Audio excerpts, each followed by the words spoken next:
You've all heard David before. He is an excellent speaker. Let me introduce to you our first speaker of tonight, David Adelstein.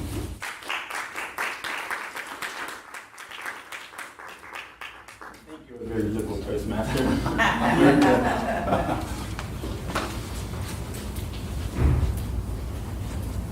Good evening, my fellow Toastmasters. Many years ago, I was in a jury trial in a construction defect case. I consider construction law to be the sexiest area of the law. You probably all would consider it to be the most boring area of the law. I was in the middle of a direct examination of my expert, a thermographer. Don't ask me what it is, you will be equally bored. And I was showing him this beautiful demonstrative aid right in front of the jury. And I said, "Can you please explain to me, Mr. Expert, how the various colors are impacted by the environmental temperature?" And as I finished that sentence, I heard a tuckle, tuckle, tuckle.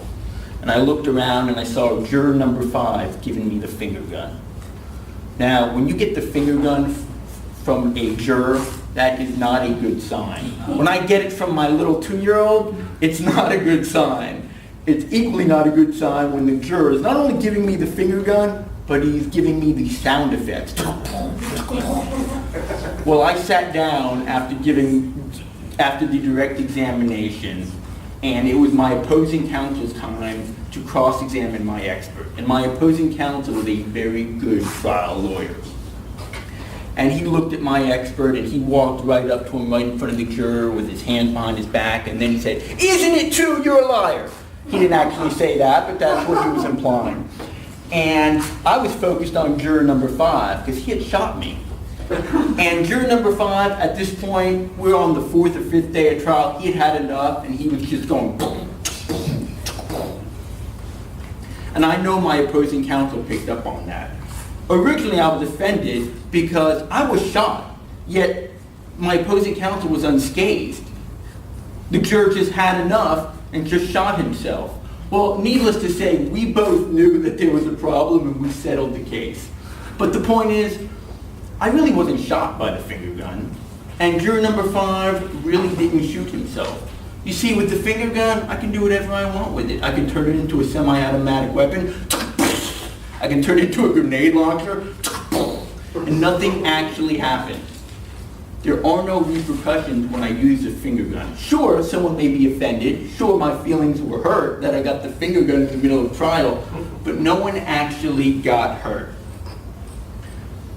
But I can't say the same thing about semi-automatic weapons or assault-style weapons or high-capacity magazines or the bump fire stocks, which I just learned about after the Las Vegas massacre. Those have real implications, unlike the finger gun. Now, I'm not here to say I want to control guns or I want to ban guns. If you want a handgun for protection, so be it. If you want a hunting rifle or a shotgun to hunt, so be it. I get it. But if you say, I want a semi-automatic weapon, or I want to convert my rifle into a semi-automatic weapon, or I want a high-capacity magazine, hold on. Why? I think most people hopefully recognize that there's no functional purpose in today's world for a semi-automatic weapon unless you're in the military. I certainly can't show up to my place of employment with a semi-automatic weapon. I think my colleagues may be a little bit nervous if I do. I can't go to Publix with a semi-automatic weapon. But here's the thing, when you talk about semi-automatic weapons or high-capacity magazines or bump fire stocks to our conservative friends, the first thing they say is, you're now impinging on my right under the Second Amendment. And once you start regulating semi-automatic weapons, where does the regulation end? Those same people that rely on that argument, they're what we call strict constructionists. They want to interpret the Second Amendment based on its written and reasonable intent. They don't want to necessarily interpret the Constitution as a living and breathing instrument that adopts to today's time. But you can't really have it both ways, can you?